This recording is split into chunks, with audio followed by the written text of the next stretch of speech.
Hello guys, स्वागत है मेरे इस यूट्यूब चैनल में जिसमें कि हम मेडिकल फील्ड के बारे में पढ़ते हैं। और प्रीवियस जो वीडियोस है जिसमें हमने वाइटल साइंस के बारे में पढ़ा है, पहले तो टेम्परेचर, सेकंड पल्स रेट और थर्ड रेस्पिरेशन रेट। आज हम पढ़ने वाले हैं ब्लड प्रेशर के बारे में।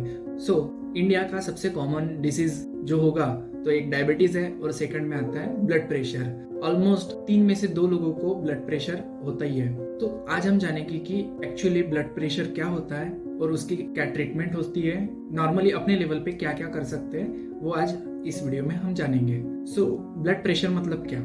ब्लड प्रेशर ऐसा एक फोर्स होता है जो कि ब्लड वेसल्स की जो वॉल्स रहती है जिसके अंदर से ब्लड फ्लो होता है, तब वो वॉल पे प्रेशर एक्सर्ट करता है, मतलब प्रेशर छोड़ता है। उसी प्रेशर को हम ब्लड प्रेशर बोलते हैं। नॉर्मल वे में बताने जाए, कॉमनली हमारे घर में पाइप से पानी मारते हैं तो पाइप को हम बोल सकते हैं कि ब्लड वेसल है। पाइप के अंदर से जो वाटर जा रहा है उसे हम ब्लड कह सकते हैं। जब कभी हम मोटर चालू करते हैं तो पानी फ्लो होने लगता है, तब हमारा पाइप जो रहता है वो टाइट हो जाता है। वो जो टाइटनेस जिस वजह से आती है, उस टाइटनेस को हम फोर्स बोलेंगे।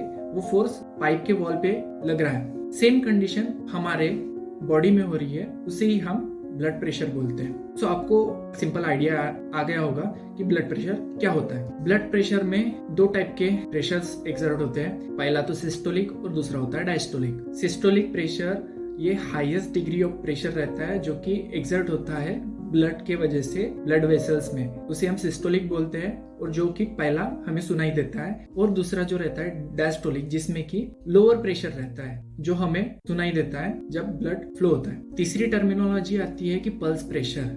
नॉर्मली लोगों को पता नहीं रहता कि पल्स प्रेशर क्या होता है। सिस्टोलिक और डायस्टोलिक प्रेशर का जो डिफरेंस रहता है उसे ही हम पल्स प्रेशर बोलते हैं। ये भी बहुत इंपॉर्टेंट रहता है जब हम पेशेंट की कंडीशन चेक करते हैं।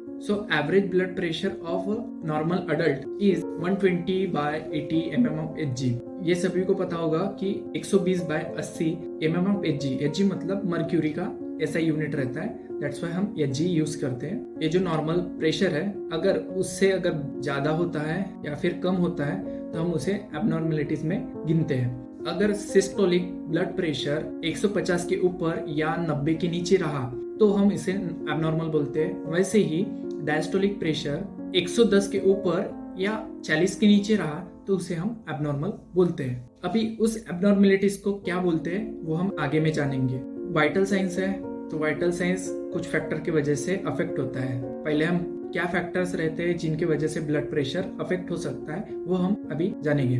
ब्लड प्रेशर में कॉमनली एक बात ध्यान देने वाली है कि blood pressure is inversely proportional to the pulse rate and respiration. मतलब कि अगर पल्स रेट बढ़ता है तो बीपी कम ही रहेगा, मतलब पल्स रेट हाई है तो बीपी लो रहता है। तो जो भी हमने प्रीवियस क्लास में पढ़ा है कि पल्स रेट जिसमें बढ़ता है उस वक्त ब्लड प्रेशर कम रहेगा। पहला फैक्टर रहता है एज, जिसमें कि बच्चों में सबसे ज्यादा ब्लड प्रेशर कम रहता है और ओल्ड एज में ब्लड प्रेशर बढ़ा हुआ मिलेगा। सेकंड आता है सेक्स, उसमें कि नॉर्मली हमने देखा है कि फीमेल्स में पल्स रेट बढ़ा हुआ रहता है और मेल्स में कम रहता है। बट बीपी के वक्त ऐसा होता है कि प्यूबर्टी तक के मेल और फीमेल दोनों में बीपी सेम रहता है, बट प्यूबर्टी के बाद में फीमेल्स में ब्लड प्रेशर कम होता है और मेल्स में ज्यादा रहता है। दैट्स व्हाई आपको देखने मिला होगा कि बीपी के जो प्रॉब्लम्स रहते हैं मोस्ट ऑफ दी मेल्स में ज्यादा रहते हैं और फीमेल्स में हाइपोटेंशन के केसेस ज्यादा रहते हैं। थर्ड आता है बॉडी वेट या बॉडी बिल्ड बोल सकते हैं। तो कॉमनली सभी जगह देख सकते हैं जो ओवर वेटेड लोग जो रहते हैं उनमें यूजुअली बीपी हाई रहता है, ठीक है। और जो थीन बॉडी टाइप के लोग रहते हैं उनमें बीपी नॉर्मल या कम रहता है। उनके लिए वेट रिड्यूस करना ब्लड प्रेशर कम करने समान ही माना जा सकता है। फोर्थ आता है क्लाइमेट। क्लाइमेट जिस जगह पे हॉट रहता है, गर्म रहता है, उसमें बीपी थोड़ा हाई रहता है वहाँ के लोगों में। और जहाँ पे ठंडा या नॉर्मल बोल सकते हैं, जहाँ पे टेम्परेचर या क्लाइमेट रहता है उस जगह पे बीपी नॉर्मल या कम रहता है उन पेशेंट का। फिफ्थ है एक्सरसाइज। एक्सरसाइज करते वक्त नॉर्मली बीपी बढ़ जाता है।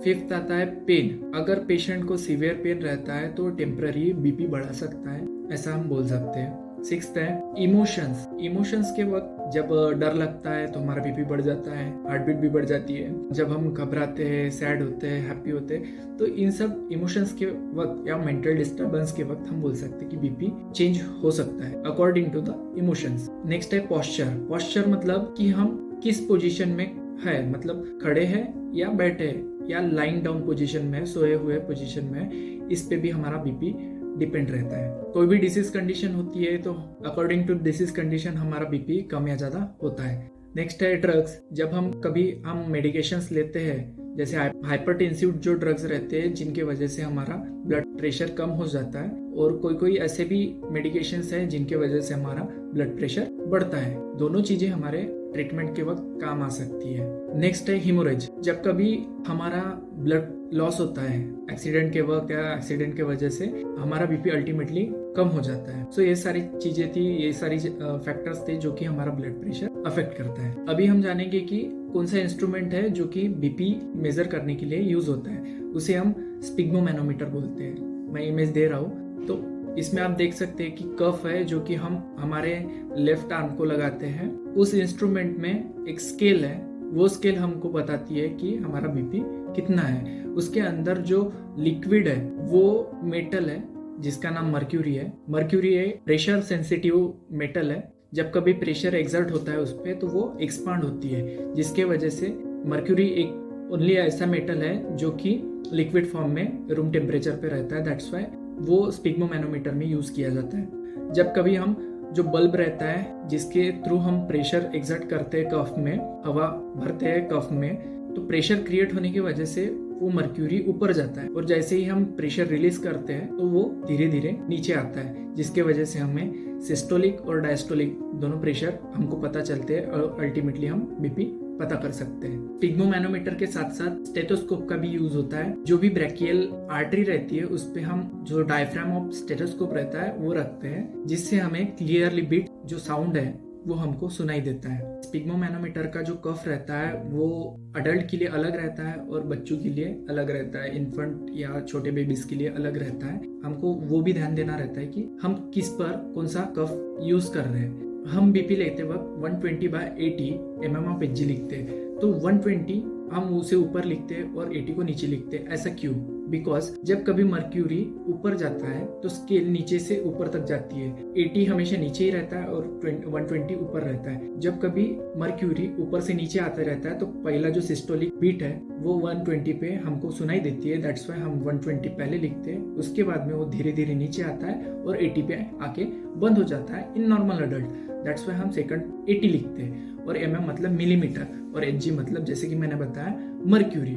सो आपको समझ में आया होगा कि 120/80 mm ऑफ Hg क्यों लिखते हैं और वो लिखने का कारण क्या होता है। अभी हम जानेंगे कि एबनॉर्मेलिटीज ऑफ ब्लड प्रेशर क्या होता है। एबनॉर्मेलिटीज में नॉर्मली हम जिसको बीपी बोलते हैं वो बीपी ना होके हाइपरटेंशन होता है। हाइपरटेंशन मतलब क्या? हाइपर मतलब बढ़ना और टेंशन मतलब मैंने जैसे कि बताया ब्लड फ्लो होने की वजह से एक फोर्स क्रिएट होता है ब्लड वेसल पे, और वो ब्लड वेसल्स में टेंशन क्रिएट करता है। वो टेंशन है उसे हम यूज करते हैं हमारे टर्मिनोलॉजीज में। हाइपर मतलब बढ़ना और टेंशन मतलब आपको मैंने एक्सप्लेन कर दिया। हाइपरटेंशन, जब कभी टेंशन बढ़ जाता है उसे हम हाइपरटेंशन बोलते हैं। किस कंडीशन में हम हाइपरटेंशन बोलेंगे? जो नॉर्मल ब्लड प्रेशर रहता है 120/80 से ऊपर जब कभी ब्लड प्रेशर जाता है उसे हम हाइपरटेंशन कंसिडर कर सकते हैं।